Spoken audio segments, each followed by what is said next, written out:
Ustedes saben que yo no celebro los días, para mí son lo mismo. Pero Lili me dijo, Carlos, aunque no celebres el día, la resurrección es algo importante. Y no has hablado de eso entre semanas, en otras semanas. Entonces dije, yo, cierto, la resurrección es sumamente importante. Y quizá, tan solo quizá, así como con el misterio escondido no se entendían tantas cosas, tal vez hay algo más de la resurrección que no hemos considerado. Porque venció la muerte, Cristo Jesús resucitó, esa es nuestra esperanza y todo. Pero cuando hablamos del Evangelio hoy en día, piensen ustedes mismos, cuando le testifican a alguien de Cristo, cuando le testifican a alguien de su fe o lo que sea, ¿de qué hablan más? ¿De la cruz, del perdón o de la resurrección? Perdón.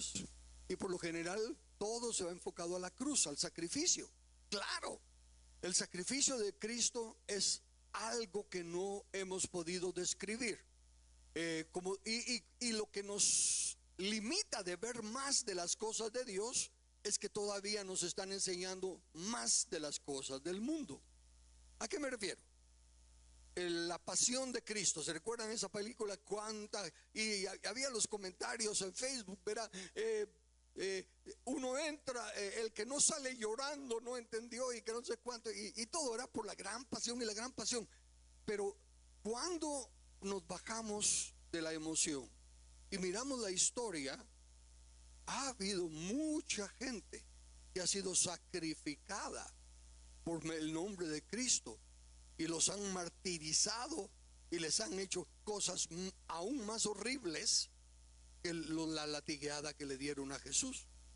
No estoy menospreciando el dolor físico, pero esa no es la pasión, porque entonces, ok, los que practican el darse latigazos ellos mismos por penitencia y todo lo demás, estarían siguiendo lo mismo. Cuando escrito está, obediencia quiero y no sacrificio. Entonces, no es el sacrificio material el que cuenta. Y no era eso a lo que Jesús le tenía temor. No era eso la copa que él no quería tomar. Él ya sabía. Dice, voy a estar entregando en las manos de los fariseos y los religiosos y me van a escupir, me van a azotar y todo lo demás y me van a matar. Y al tercer día voy a resucitar. Ya lo sabía, ya se lo había dicho a sus discípulos. Entonces, ¿por qué a la hora de la hora hay mi alma está angustiada y suda como gotas de sangre? Porque es hasta ese entonces que se da cuenta de algo mayor: la separación de Dios. Él desde el vientre ha estado acompañado por Dios. Y es hasta este momento crucial en el que él tiene que afrontarlo como hombre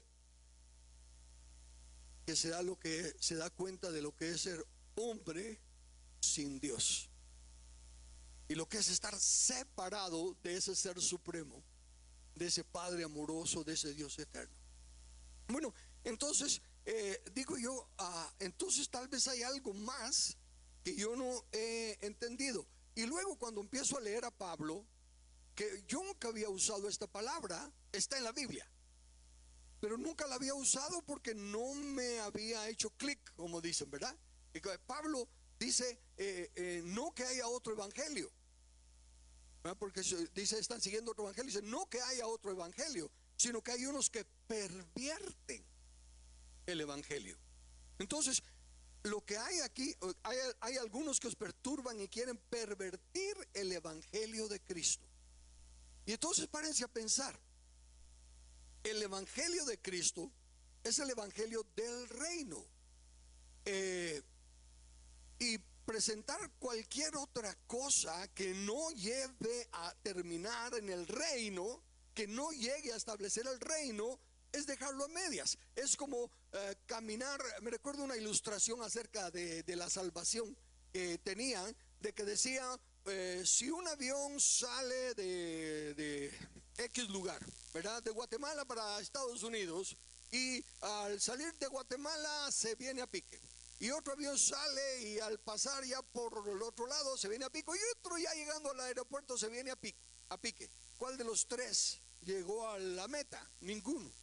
¿verdad? Y entonces decía que podemos estar a la puerta.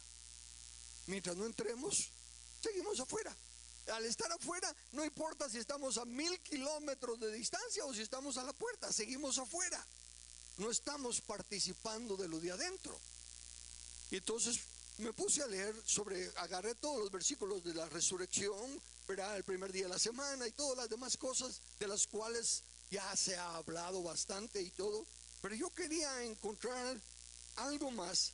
Y el versículo la porción que me llamó la atención fue en Primera de Pedro, capítulo 1, versículos 3 al 5. Dice así: bendito el Dios y Padre de nuestro Señor Jesucristo, que según su grande misericordia nos hizo renacer para una esperanza viva por la resurrección de Jesucristo de los muertos, para una herencia incorruptible, incontaminada e inmarcesible, reservada en los cielos para vosotros, que sois guardados por el poder de Dios mediante la fe, para alcanzar la salvación que está preparada para ser manifestada en el tiempo postrero. Una porción tan linda, tan llena de enseñanza, que desde luego hay que desglosarla. Llama la atención que dice: primero nos hizo renacer. ¿Qué es renacer?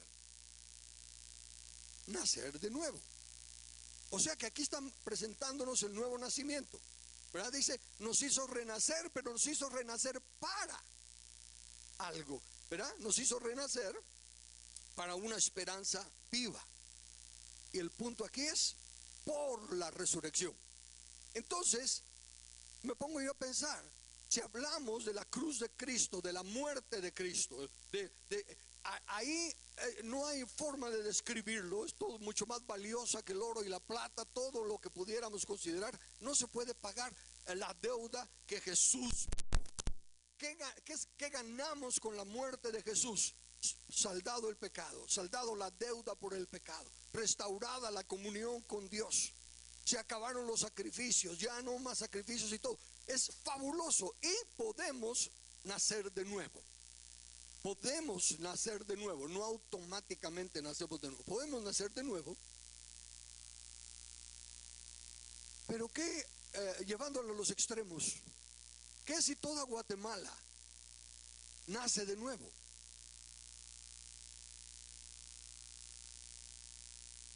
Para eso resucitó Jesús, para que naciéramos de nuevo. Aquí nos está uniendo el nacer de nuevo para una esperanza viva por la resurrección. Por la resurrección quiere decir que sin la resurrección no hay esa esperanza viva. Sin la resurrección no sé si podríamos nacer de nuevo, aunque sí podríamos nacer de nuevo, porque ya está saldado el pecado y ya está restaurada la comunión con Dios. Ahora sí ya podemos obedecerle. Pero para una esperanza viva por la resurrección de Jesucristo. Entonces, aún el nacer de nuevo nos dice que es necesario nacer de nuevo, y que es necesario nacer de nuevo para. No es necesario nacer de nuevo, punto. Es necesario nacer de nuevo para. Si no se sigue el para qué, estudio para doctor, sé todo lo de medicina, pero si no atiendo pacientes. Entonces, esto me hizo ver que el mensaje del evangelio está pervertido. Y escuchen, por favor, recuérdense, amo a Dios con todo mi corazón. Sé que Él no quiere que nadie perezca, sino que todos vengan al arrepentimiento. Pero ¿por qué el evangelio se enfoca en la salvación? Y no en la salvación, ni siquiera en la salvación. Se enfoca en el nuevo nacimiento y lo confunde con salvación. Porque el nacer de nuevo no garantiza salvación, no es la salvación. Pero la gran mayoría lo ha puesto como meta, no como el principio. El Señor lo puso como nacer para. Pero la predicación que se nos ha enseñado, que ya hemos predicado los que lo hemos predicado y que hemos creído los que lo hemos creído, es que vaya, pero recibió a Cristo, pero recibió a Cristo, nació de nuevo. Ok, nació de nuevo, pero no fuimos llamados a nacer de nuevo, punto. Y cuando se pone cuando se pone el inicio como final, automáticamente se desconoce toda la carrera que tenemos por delante, desde el inicio hasta el final. Y el final tiene que ver con la resurrección. Mientras no se entienda el poder, la importancia de la resurrección, seguimos con un evangelio a medias. Porque ¿qué esperanza le podemos ofrecer a ellos? Bueno, la misma que nosotros hemos recibido y que hemos creído: el perdón de nuestros pecados, que podemos volver a tener comunión con Dios. Hasta ahí. Pero la esperanza viva es por la resurrección. Y por eso es que en la iglesia hay tan poco deseo, gozo y anhelo de luchar por la esperanza viva. Porque la esperanza que tiene es una esperanza muerta. Se cumple hasta que me muera y me voy al cielo. Esa es la esperanza de la gran mayoría. Esa no es una esperanza viva. Y por eso también Pablo nos exhorta a presentar nuestro cuerpo en sacrificio vivo. El sacrificio es muerto, pero a nosotros dice no, un sacrificio vivo, nuestro cuerpo, porque Él está esperando un cuerpo, como tantas veces lo he dicho. Entonces, ahí en el texto que leo de Pedro, todavía dice que para una herencia incorruptible, incontaminada e inmarcesible, reservada en los cielos para vosotros. Ahora bien, ¿qué significa que está reservada en los cielos para nosotros? Que cuando lleguemos al cielo, no, y ese es el gran problema. Todo lo que está en el cielo esperamos que lo vamos a tener cuando lleguemos al cielo. Por ejemplo, su dinero está ahorrado en el banco. Eso es hasta que se meta en el banco que va a tener el dinero. Bueno, ahora con las transacciones, verá, en línea, sin ir al banco, puedo mover el dinero de aquí para allá y comprar esto y pagar aquello. La ciudadanía está en el cielo. ¿Vamos a ser ciudadanos del reino cuando lleguemos al cielo? ¿O somos ciudadanos del reino aquí en la tierra? Y la herencia inmarcesible, esa herencia, esa grandísima herencia que estamos esperando, ¿es para disfrutarla en el cielo o para disfrutarla aquí?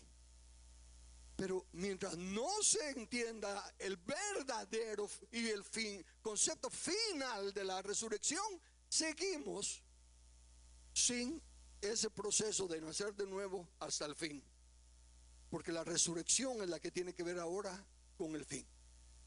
El nacer de nuevo lo único que hace es regresarnos al tiempo de Adán. ¿Y qué? Si regresamos al tiempo de Adán y nos quedamos ahí, no vamos a llevar adelante la obra de Dios. Tenemos que, si regresamos al tiempo de Adán, es para empezar o continuar lo que Adán detuvo. Es aquí en la tierra. Y lo podemos hacer entendiendo la salvación.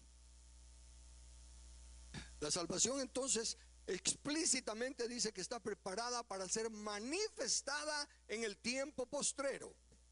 Si la salvación está reservada para manifestarse en el tiempo postrero, implícitamente queda establecido que aún no se tiene.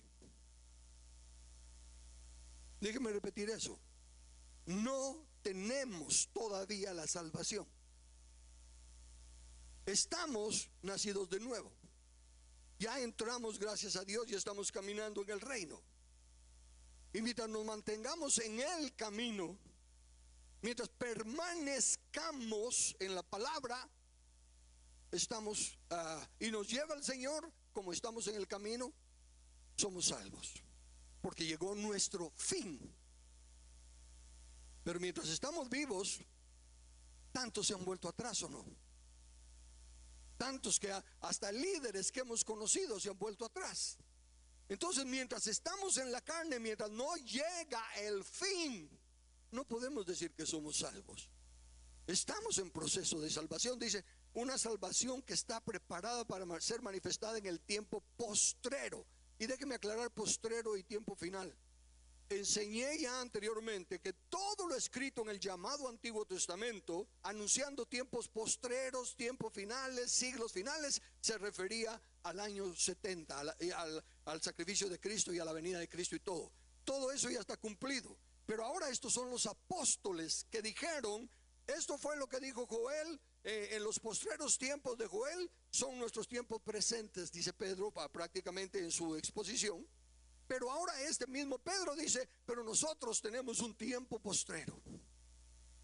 Uno, no tiempos postreros, sino que un tiempo postrero. Y tenemos un fin, no el fin de los siglos, sino que un fin. Que no tenemos la salvación, leo 2 versículos solo para ponerlo, como dicen, en boca de 2 o 3 testigos. Aquí en el mismo Primera de Pedro capítulo 1:11 dice, obteniendo el fin de vuestra fe, que es la salvación de vuestras almas. O sea que la fe, cuando cumplamos, cuando lleguemos al fin de nuestra fe, es cuando adquiriremos la salvación de nuestras almas. Y una vez más, el fin de nuestra fe será hasta que ya no estemos acá, en este cuerpo, hasta que ya seamos transformados. Y el de Santiago 1:21, que también es bastante conocido, por lo cual, desechando toda inmundicia y abundancia de malicia, recibid con mansedumbre la palabra implantada, la cual puede salvar vuestras almas. Ven, nuestra alma es la captiva. Nuestra alma es la que está acostumbrada a las cosas de este mundo. El enemigo hizo una tarea tremenda en hacernos personas dependientes de los 5 sentidos y de todo lo material. Y nuestra alma anhela las cosas de este mundo. No estoy refiriéndome al pecado y todo, no, aún las cosas buenas, aún las cosas buenas que salen de nosotros son más almáticas que por justicia. ¿Se recuerdan en los ejemplos que he puesto del mismo Jesús? Que dice, el criado está trabajando en el campo, regresa bien cansado, pero el amo le dice, nada de sentarte, a prepararme la mesa y dame de comer. Y hasta después de que termine de comer le dice, bueno, ahora sí ya puedes comer vos. Y dice, ¿le doy gracias? No. Y eso, si fuera otra persona, cualquier otra persona que estuviéramos hablando de él, si estuviéramos hablando de alguien que estimamos, digamos, de Pedro Pérez, ¿verdad? Que ese es el hombre más bueno que conocemos, y en las noticias y en todos lados, Facebook, TikTok, todos lados, dice que es el hombre más bueno. Si ese fuera Pedro Pérez el que le dijera, no, dame de comer y todo, y no le da gracias, ya empezaría a pensarse mal de Pedro Pérez. Pero como fue Jesús el que lo dijo, automáticamente lo bloqueamos para no afrontarlo de que, wow, qué desconsiderado o qué maleducado, no da gracias. Y él dice, ¿por qué? Está haciendo su trabajo. Y luego nos dice a nosotros, así que cuando ustedes hagan lo que tienen que hacer, digan, siervos inútiles, porque lo que teníamos que hacer hicimos.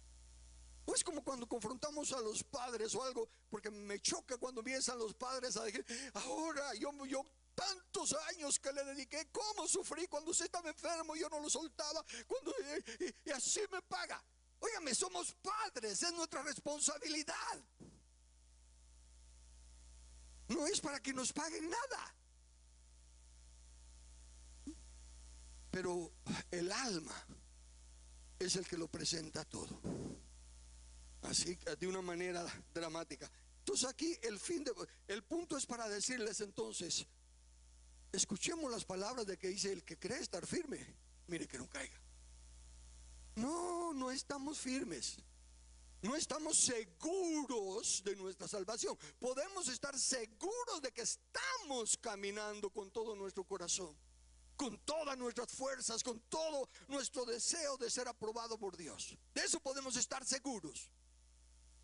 pero no de que ya lo alcanzamos. Porque podemos estar corriendo la carrera de la vida, ganándole a muchos, entregados, todo, pero un resbalón o un pequeño tropiezo nos puede hacer perder la carrera. Pablo lo dice. Por eso golpeo mi cuerpo y lo pongo en sujeción, no sea que habiendo yo sido un heraldo, un vocero de Dios, un mensajero de Dios para otros, yo mismo venga a ser descalificado. Si lo dice no es suposición, lo dice porque se puede dar. Entonces es importante que veamos lo que nos está diciendo esta porción de Pedro. En esa porción de Pedro, recuérdense que dice para una esperanza viva. Así que voy y busco qué es la palabra esperanza. Y en el diccionario Strong dice, la palabra esperanza significa anticipar, generalmente con placer, expectativa o confianza. Eso es la esperanza. El diccionario Webster, que tiene muchas cosas, el señor Webster era una persona temerosa de Dios y cuando hizo el diccionario hasta usaba textos bíblicos para ilustrar el significado de las palabras. Y él dice en cuanto a esperanza, deseo de algún bien acompañado de al menos una ligera expectativa de obtenerlo o la creencia de que es alcanzable.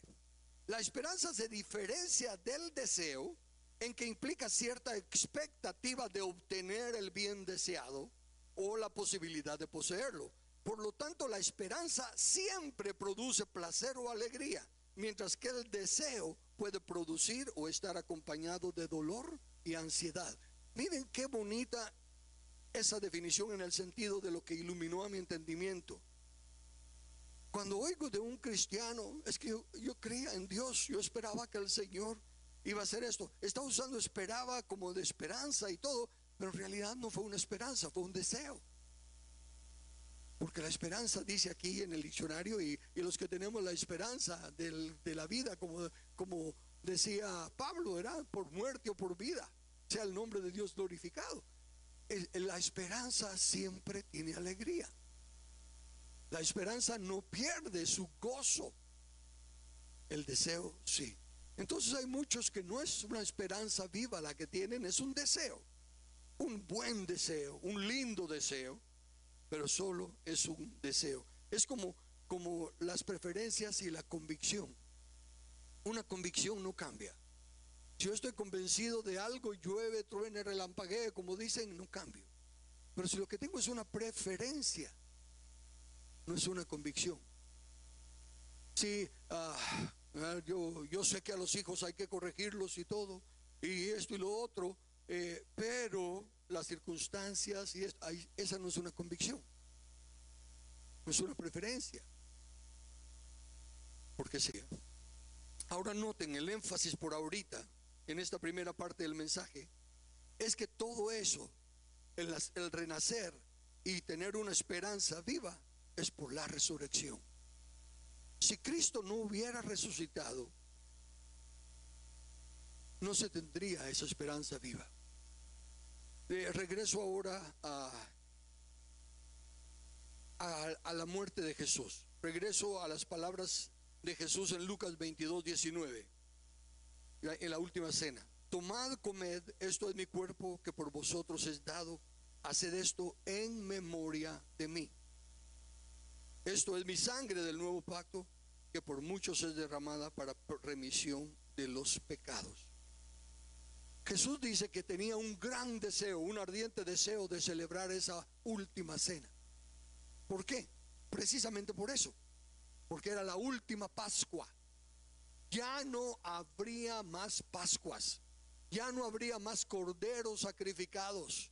Ese era el fin de la salvación por obras, por así decirlo, del estar en bien con Dios por obras, porque se estaba recordando todo el tiempo la salida de Egipto a la libertad gloriosa, digamos, ¿verdad? Pero está recordando nada más el sacrificio, y Pablo nos lo aclara en 1 Corintios 11:26. Así pues, todas las veces que comieres este pan y bebieres esta copa, la muerte del Señor anunciáis hasta que Él venga. Amén. Fabuloso. Podemos recordarnos de cuánto nos amó el Señor y todo lo demás. Ahora pregunta, Él murió para algo. ¿No será que Él pueda ver que el algo por el que Él murió se consiguió?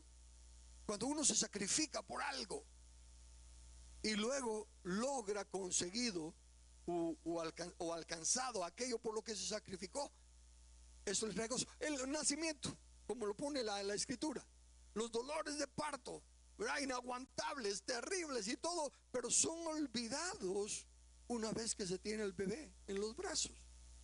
Entonces Cristo se sacrificó, sí. Dolores de parto, angustias, todo eso, tremendo lo que hizo el Señor. Pero ¿qué de eso por lo que se sacrificó? ¿Qué de eso por lo que Él pagó el precio? ¿Fue para redimirnos del pecado? Sí. Pero si ya se pagó la deuda que yo tengo, pero yo no lo sé, si me sigo creyendo, tengo la deuda todavía, o si ya se pagó la deuda y digo, ay, qué alivio, ya no tengo la deuda, ahora me puedo dedicar a esta otra cosa.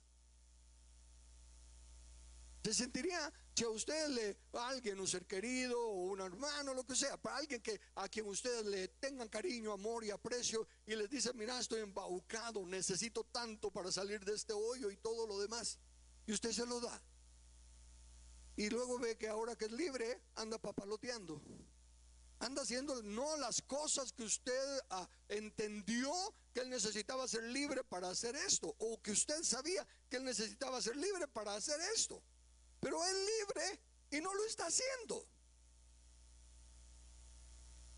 Espero estarme dando a entender. El punto al que quiero llevarles es, la resurrección fue para algo, no es la meta. Nos gloriamos en que la tumba de nuestro rey, de nuestro maestro, de nuestro redentor está vacía. ¿Qué otra religión tiene una tumba vacía? Todos los otros profetas están ahí, los huesos. La tumba de nuestro Señor está vacía. Sí, glorioso. ¿Pero para qué? ¿Para qué? Como cuando... Y los ejemplos están desde el llamado Antiguo Testamento. El pueblo tiene sed.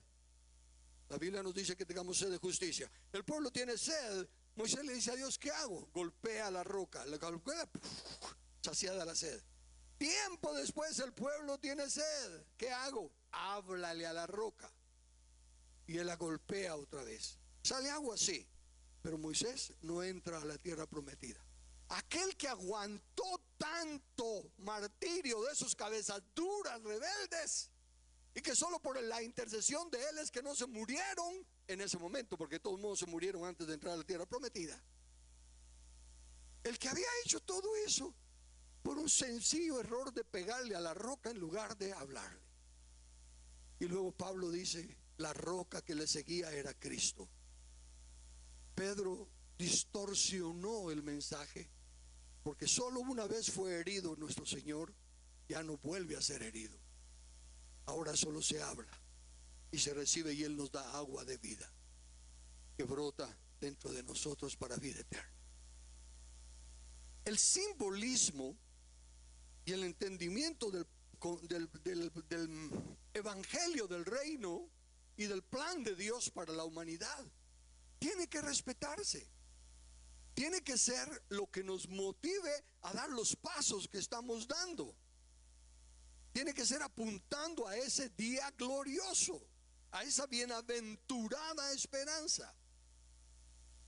Así que regresando al texto de Primera de Pedro, leamos lo que es más exactamente, más perfectamente de esta manera. La resurrección de Jesucristo de los muertos para una herencia incorruptible. La resurrección de Jesucristo de los muertos para una herencia incorruptible, incontaminada e inmarcesible, reservada, está guardadita, esperando solo el banderazo de que la reclamemos en los cielos, para vosotros que sois guardados por el poder de Dios mediante de la fe, para alcanzar la salvación que está preparada para ser manifestada en el tiempo postrero. Entonces todo eso está ahí por la resurrección. ¿Cómo lo reclamamos?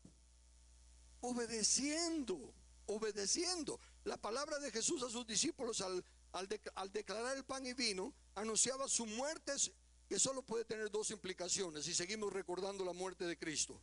La primera, el perdón de nuestros pecados y la libertad de la esclavitud al pecado. Eso es glorioso, como digo, imposible de pagar. Sin embargo, recordar eso y estar agradecidos por eso, proclamando la muerte del Señor, no cambia nada.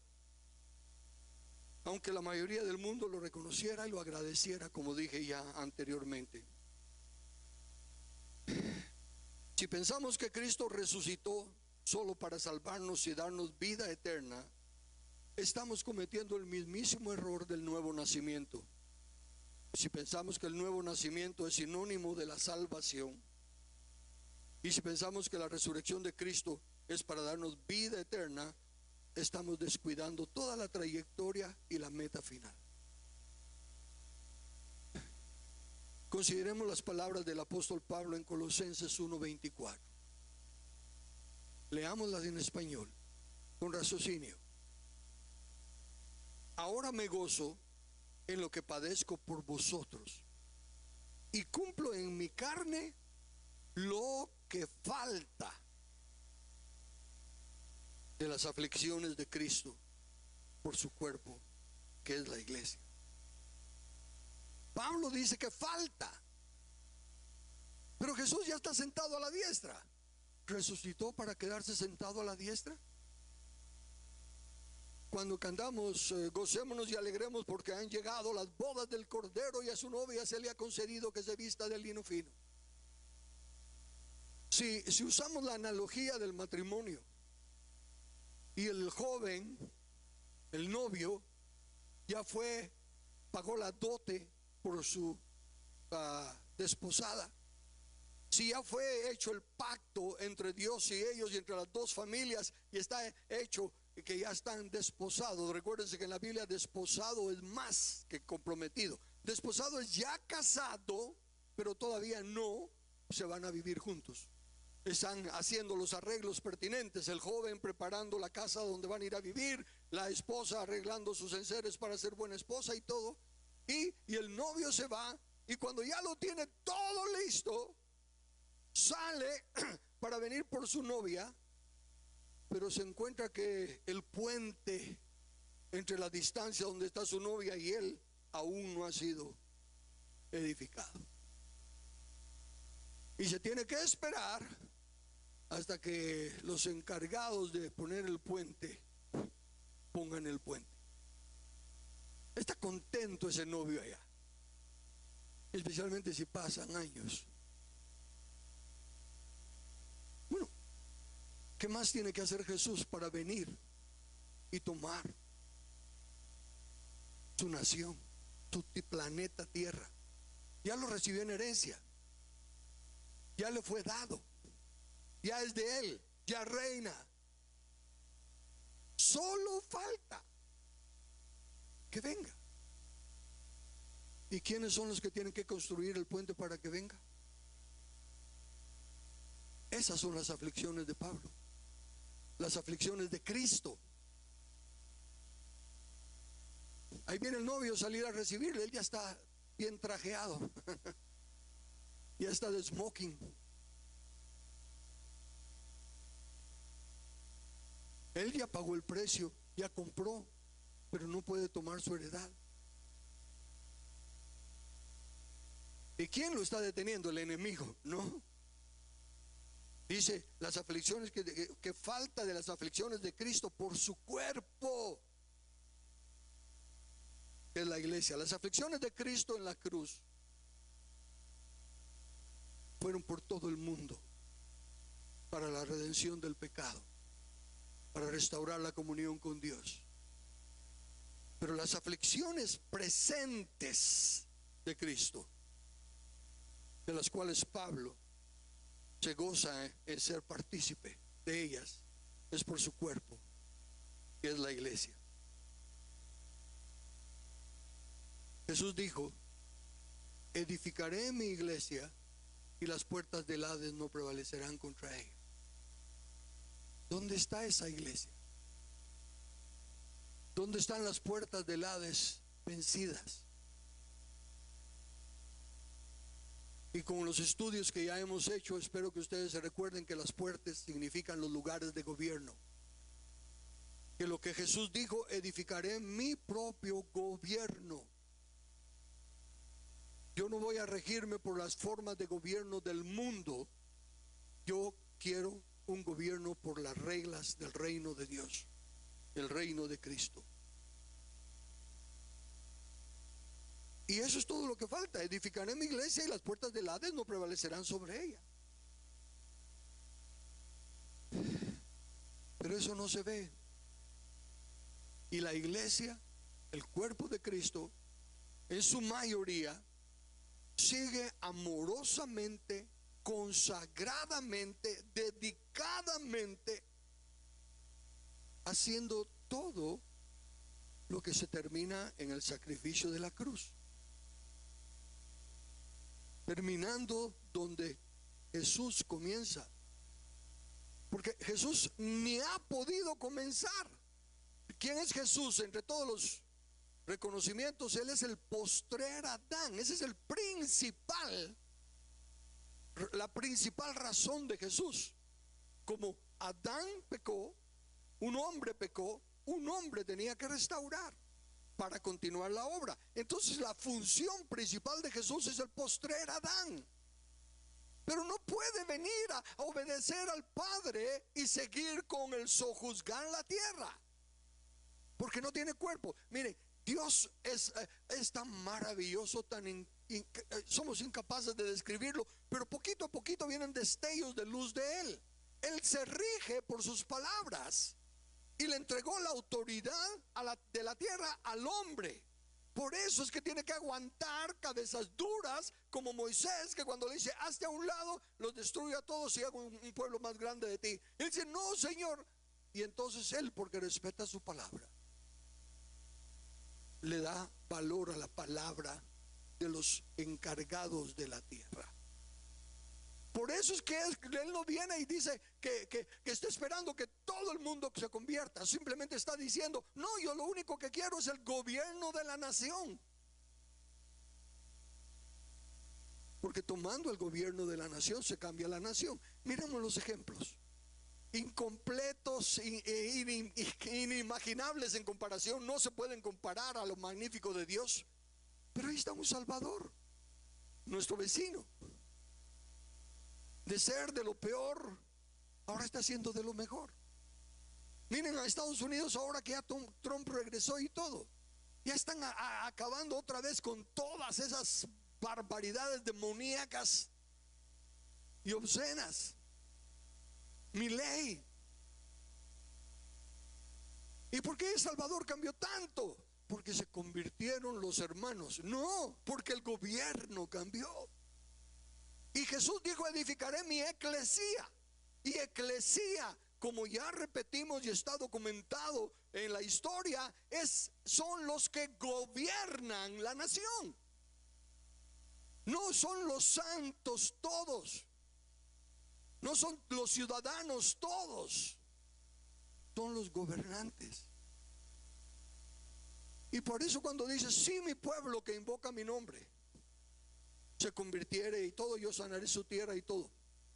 ¿Cómo se va a manifestar eso del arrepentimiento? La iglesia hace vigilias de arrepentimiento y de oraciones de arrepentimiento, pero no, la nación es la que tiene: sí, mi pueblo. ¿Y cómo se evidencia? ¿Quién representa al pueblo? El gobierno, los representantes del pueblo. Entonces Jesús está esperando que sean personas que empiecen a tomar, y no solo tomarlo. Ahí está, ya como puso por ejemplo a estos tres, ¿verdad? A Bukele, Trump y Milei. Eso no es todo, porque aunque ellos están caminando y creyendo en Dios y todo lo demás, y están haciendo muy bonito para sus naciones y todo, todavía no es un gobierno que se ha puesto en las manos de Dios. Él sí, individualmente, él sí lo proclama y todo. Pero el punto es, tiene que ser las leyes del reino. La constitución de una nación tiene que ser exactamente la misma constitución de todas las naciones del mundo, porque solo hay un solo rey de todo el mundo. Por lo tanto, tienen que haber unas solas leyes en todo el mundo. En parte lo entendemos con lo de los derechos inalienables, pero no hay todavía una sola nación que esté gobernada por las leyes del reino de Dios.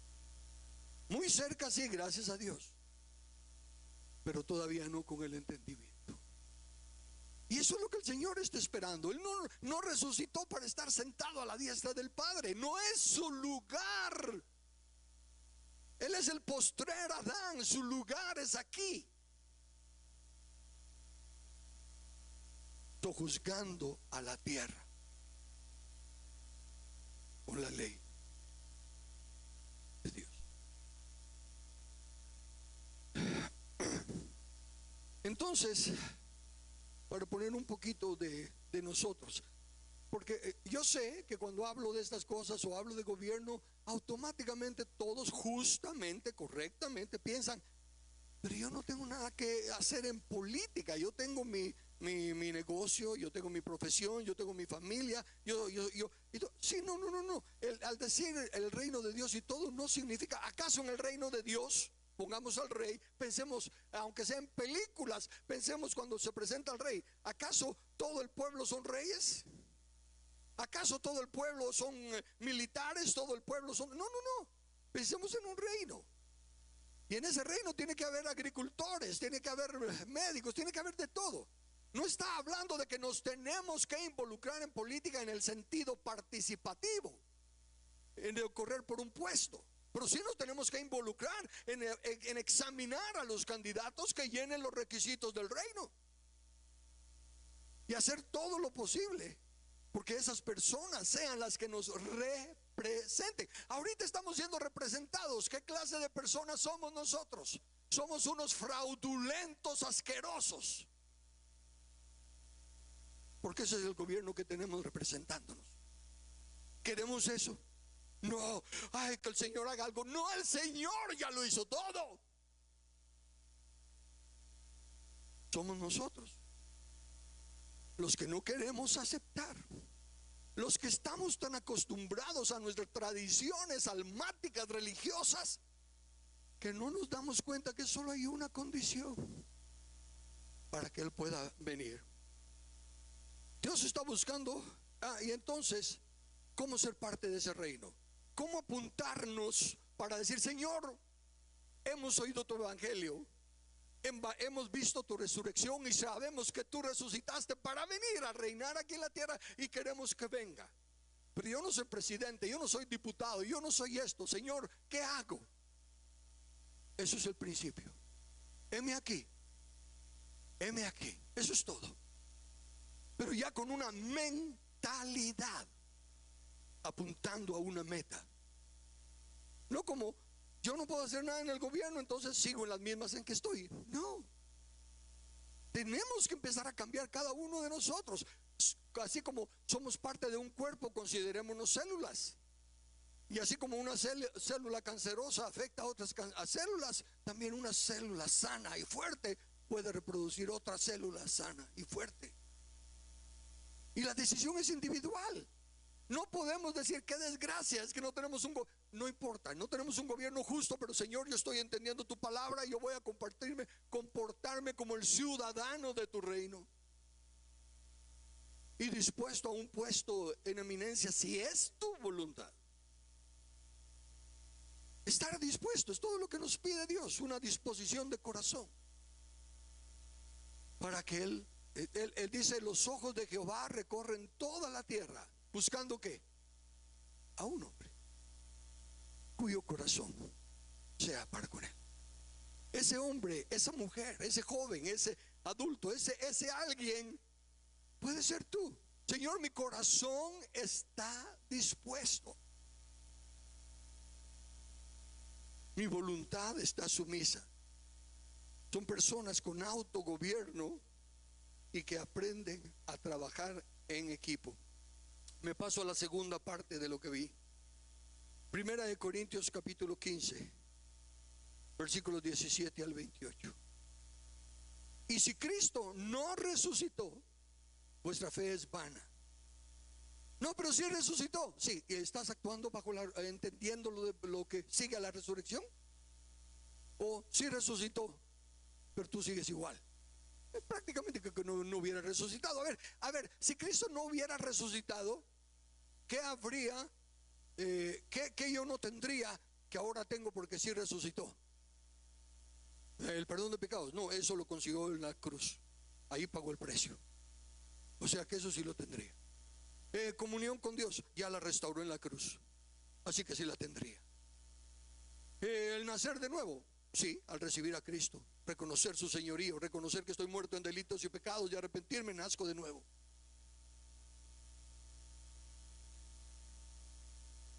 Pero ¿qué hago si tengo el entendimiento de la resurrección? Si Cristo no resucitó, vuestra fe es vana, aún estáis en vuestros pecados. Entonces también los que durmieron en Cristo perecieron. Si en esta vida solamente esperamos en Cristo, somos los más dignos de conmiseración de todos los hombres. Si aún con su resurrección hay tantos que ni siquiera lo reconocen, no le reconocen como Rey y Señor. Ustedes lo saben muy bien, en el cuerpo de Cristo hay una gran cantidad, la mayoría, que no reconocen a Jesús como Señor. Porque el Señor dice así, sí, pero es que, y le argumentan, y como Dios no se pone a pelear, los deja. Pero hay un montón que saben que tienen que cambiar en sus áreas, en su vida personal, en sus relaciones matrimoniales, en la educación de los hijos, en todo lo de nuestra sociedad. Saben que la Biblia dice qué hacer, pero por cierta justificación o entendimiento no lo hacen. Es como que Cristo no hubiera resucitado. Sin embargo, gracias a Dios, mas ahora Cristo ha resucitado de los muertos. Escuchen esto: primicias de los que durmieron es hecho. Porque por cuanto la muerte entró por un hombre, también por un hombre la resurrección de los muertos. Porque así como en Adán todos mueren, también en Cristo serán vivificados. Pero primero le llamo la atención a primicias en el sentido de que Jesús es el primero. Y ahí es donde entran todos los que siempre quieren buscar excusas para no obedecer. No, pero aún en el mismo Jesús resucitó a Lázaro antes que él. Y en el llamado Antiguo Testamento, Eliseo y otros resucitaron. Entonces él no es primicias. Sí, no es primicias de los muertos que resucitan, pero es primicia de los muertos que resucitan para nunca más morir y para tener un cuerpo ya no corruptible y perecedero, sino que un cuerpo incorruptible e imperecedero. Él es las primeras. Y si es primicias, quiere decir que viene una cosecha de la cual, por la misericordia de Dios y entendiendo su palabra, podemos ser nosotros participantes de esa gran cosecha. Entonces, dado por sentado que creemos en esa resurrección, Pablo pasa a explicarnos lo que debemos entender, que aún en la resurrección hay un proceso establecido. Noten, dice primicias de los que durmieron es hecho, pero cada uno en su debido orden. Hay un orden de resurrección. Cristo, las primicias. Luego los que son de Cristo en su venida. Cristo resucitó. Los que seamos de Cristo en su venida, si estamos muertos, resucitaremos. Si estamos vivos, seremos transformados. Pero en su venida, entonces somos nosotros los creyentes. Ahora noten, ¿cuántos años hace de su resurrección? Más de 2000 años. Y puede pasar otros 2000 años si no llenamos los requisitos y las condiciones que Él nos está pidiendo. Su segunda venida tiene una condición. Y necesito que lo capten. Necesito que lo pongan por sentado mientras no llenemos esa condición. Cristo seguirá sentado a la diestra del Padre. Desde luego sabemos que ya también, como Carlos nos lo decía en su última plática, no significa que está sentado literalmente, pero el punto es, no puede venir a comenzar el ministerio para el cual resucitó, porque Él es el postrer Adán, que tiene que sojuzgar la tierra, tal como el Padre lo decidió, para lo cual fuimos creados, para sojuzgar la tierra. Y el primer Adán no pudo, el postrer Adán ya está listo, ya calificó, ya pasó la prueba, ya está aprobado por Dios, pero no puede venir, porque hay una condición. Luego dice, pero cada uno en su orden. Entonces veamos esto.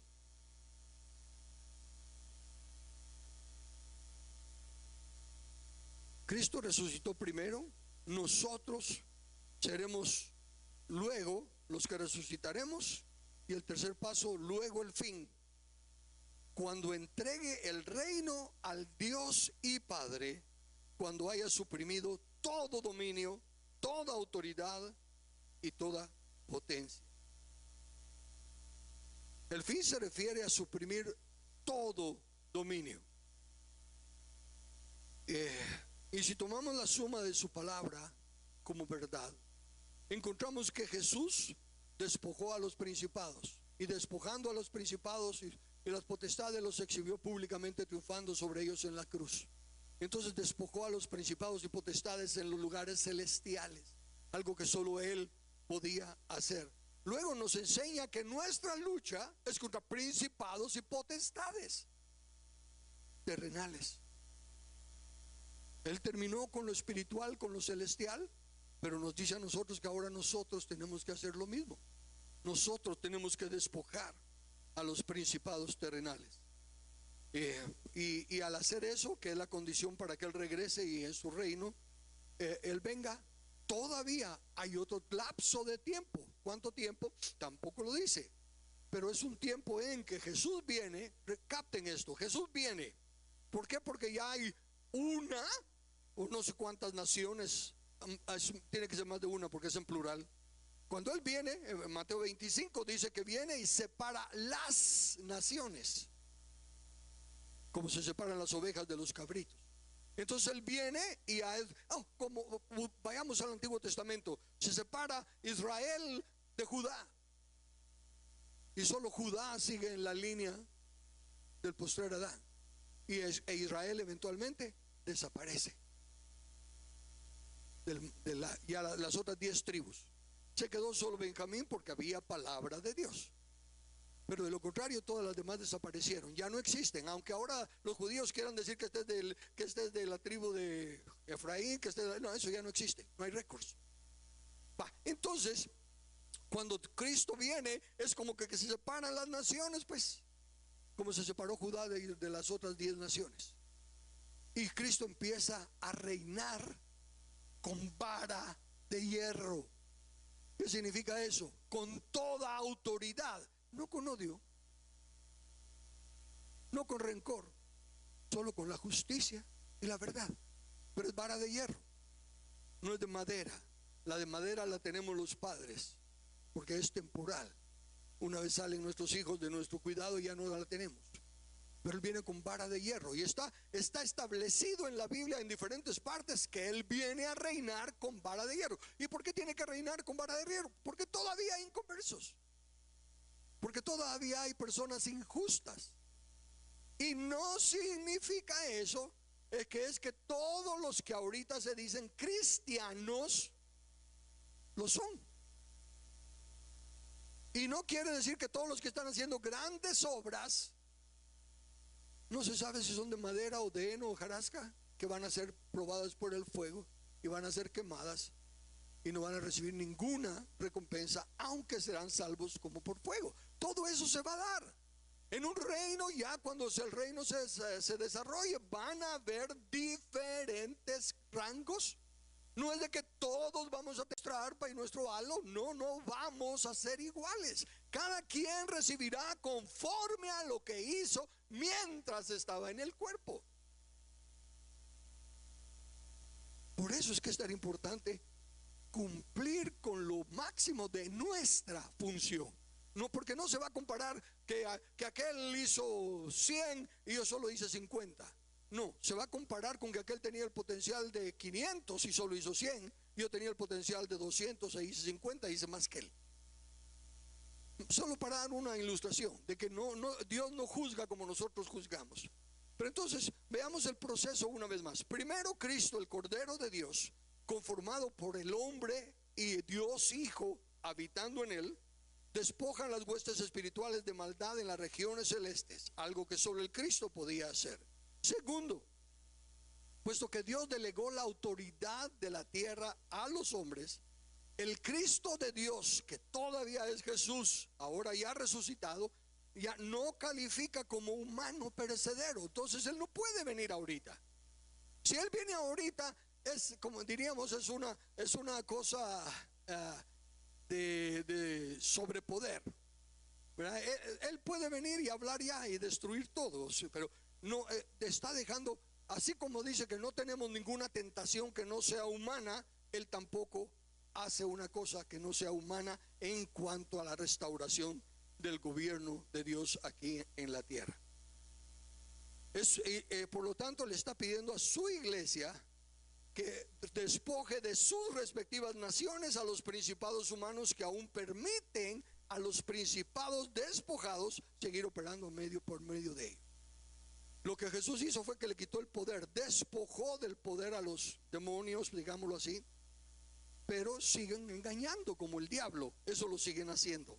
Y tercero, cuando un número suficiente de gobiernos reconozca la ley del reino, Cristo podrá regresar legítimamente a reinar en la tierra y comenzará a regir con vara de hierro a las naciones no conversas hasta que todos los reinos del mundo sean de nuestro Señor Jesucristo y Él reine por los siglos de los siglos. Sigo leyendo esta porción de Corintios. Porque preciso es que Él reine hasta que haya puesto a todos sus enemigos debajo de sus pies. Miren eso. Dios puso, primero ya Dios se puso los enemigos por estrado de los pies de Cristo, eso es en lo espiritual. Nosotros los tenemos que poner por estrado de los pies de Cristo en lo gubernativo, y cuando Él ya esté reinando, entonces va a reinar hasta poner a todo por debajo de sus pies. Y el postrer enemigo que será destruido es la muerte, porque todas las cosas las sujetó debajo de sus pies. Y noten que todavía va a haber muerte cuando Él esté reinando, porque el postrer enemigo que será vencido es la muerte. O sea que va a haber nacimientos y muertes por un tiempo, aún bajo el reino. Cumplida esa victoria tripartita, le llamo yo, llegamos al fin del misterio escondido. Capten esta porción. Y cuando dice que todas las cosas han sido sujetadas a Él, claramente se exceptúa aquel que sujetó a Él todas las cosas. ¿Quién es aquel? ¿Y quién es Él? Pero luego que todas las cosas le estén sujetas, entonces también el Hijo mismo se sujetará al que le sujetó a Él todas las cosas, para que Dios sea todo en todo. No sé si ustedes lo ven así, pero yo miro ahí claramente que todo lo que se sujeta, se exceptúa aquel que sujetó a Él todas las cosas, se exceptúa a Dios desde luego. Pero luego que todas las cosas estén sujetas, entonces también el Hijo mismo, no Jesús, el Hijo mismo se sujetará al que le sujetó a Él todas las cosas, para que Dios sea todo en todo. Ahorita tenemos en la definición que Dios se nos representó en Trinidad. Ahorita tenemos al Padre en el trono, el Espíritu Santo guiándonos y todo, y Cristo, Dios Hijo, en el Cristo está todavía con Jesús. Y Dios Hijo en Jesús van a regresar y reinar sobre la tierra. Y cuando ya todo haya sido restaurado, entonces Él liberará, por así decirlo, al postrer Adán. Y el Hijo mismo se sujetará a aquel que le sujetó todas las cosas, para que Dios vuelva a hacer todo en todos, en el tabernáculo de Dios que es con los hombres, y Él habitará en medio de ellos.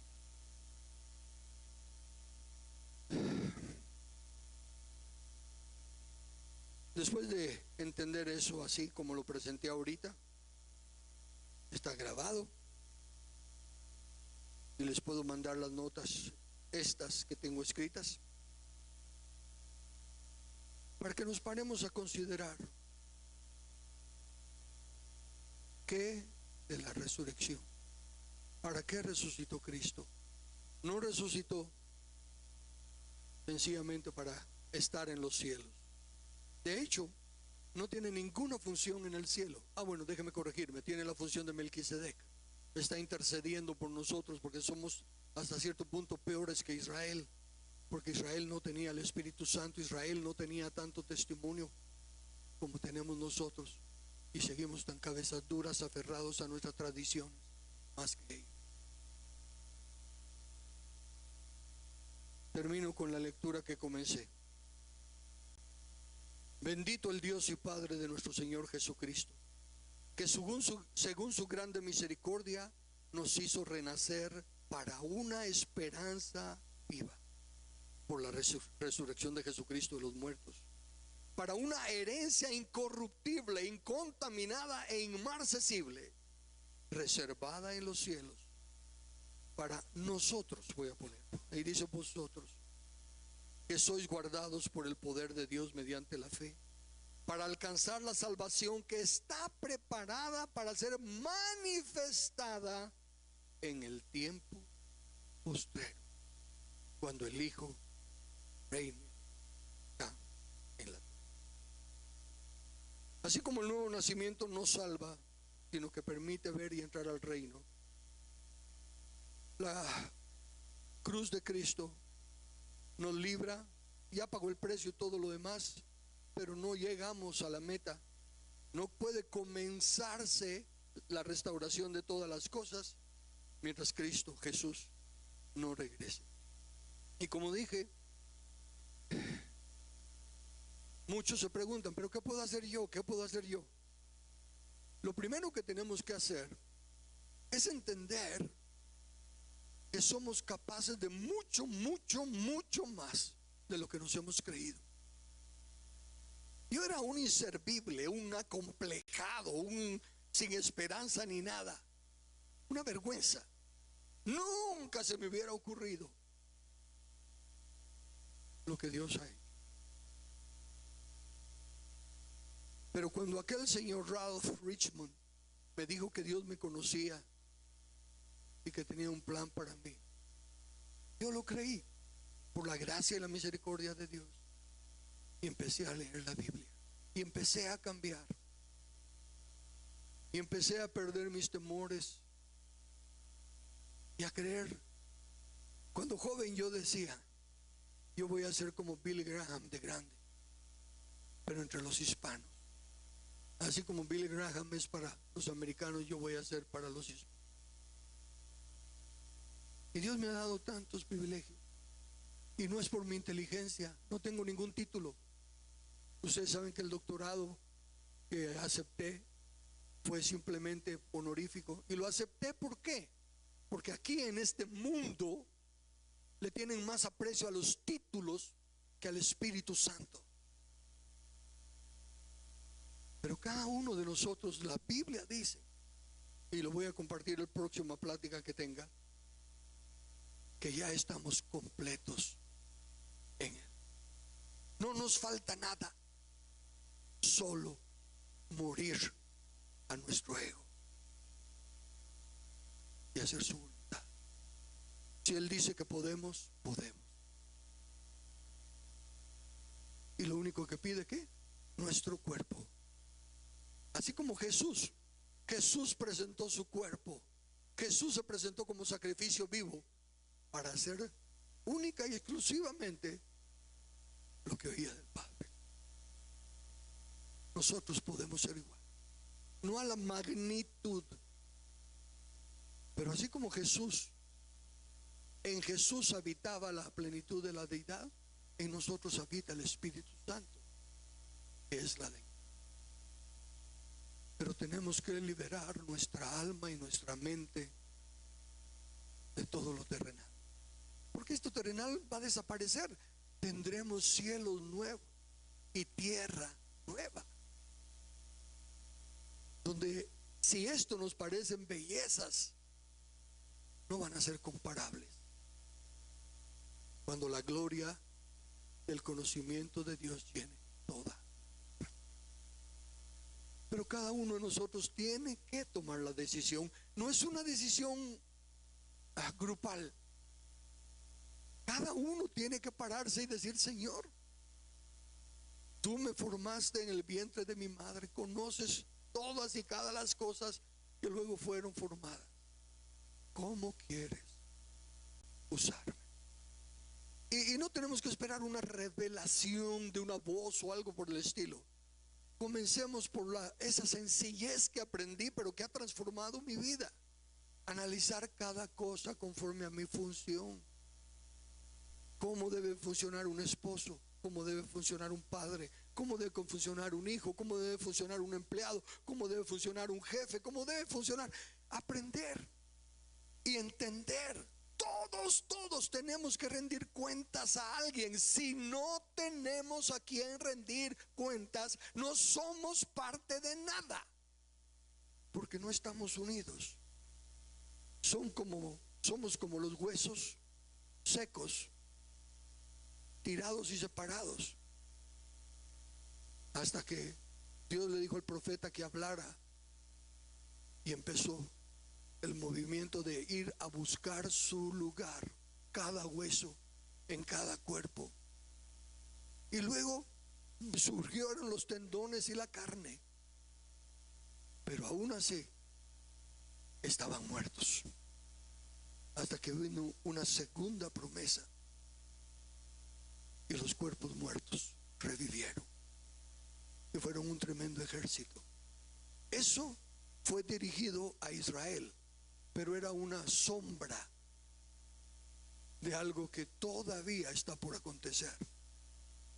Porque a Juan, el apóstol, después de mostrar toda la revelación, le dice Dios, como le dijo a Joel: come el libro, en tu boca será dulce como la miel, pero va a amargar tu vientre.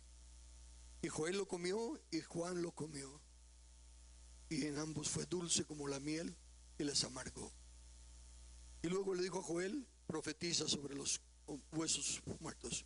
Y luego le dijo a Juan: todavía tienes que ir y profetizar.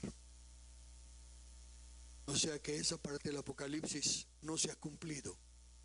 Esa parte del Apocalipsis es cuando este montón de huesos secos empiece a moverse y a encontrar su lugar en el cuerpo. Dios añadirá los tendones, tal como los 5 dones de Efesios dice, según las coyunturas que se ayudan mutuamente, hasta que todos lleguemos a ser ese ejército poderoso, con la segunda palabra profética: vive. Y Cristo tenga un cuerpo y un ejército para venir a reinar. Que Dios nos ayude a entender y que estemos dispuestos, porque eso es casi, Dios no nos va a forzar a nada, Dios no nos va a obligar a nada. Pero si de corazón le pedimos, yo le pedí de corazón: Señor, si tú tienes un plan para mi vida, cámbiame y úsame. Y lo creí y lo he experimentado. Y Dios no hace acepción de personas en el juicio. Todo corazón que se vuelva a Él será también oído y será usado. Padre, gracias por tu paciencia. Alumbra los ojos de nuestro entendimiento. Hoy nos regocijamos en meditar que tú justificaste, vindicaste a Cristo Jesús, resucitándole de los muertos, y le has dado un nombre que es sobre todo nombre. Nos duele que somos nosotros los que estamos deteniendo de que toda rodilla se doble ante Él y toda lengua confiese que Él es Señor. Pero clamamos que nos ayudes a los que, impotentes como somos, queremos ser parte de tu respuesta. Extiéndenos más gracia, yo te pido, a que vayamos perdiendo el valor que le damos a las cosas temporales y a las tradiciones, tanto culturales, religiosas, familiares, y que empecemos a descubrir la herencia espiritual de la eternidad. Mientras tanto, vivimos agradecidos a ti, Señor, anhelando serte gratos, anhelando que aunque sea con pequeños pasitos, vayamos siendo cada vez más semejantes al diseño que tú tienes para nosotros, y que redunde para tu honra y para tu gloria. En el nombre de Jesús. Amén.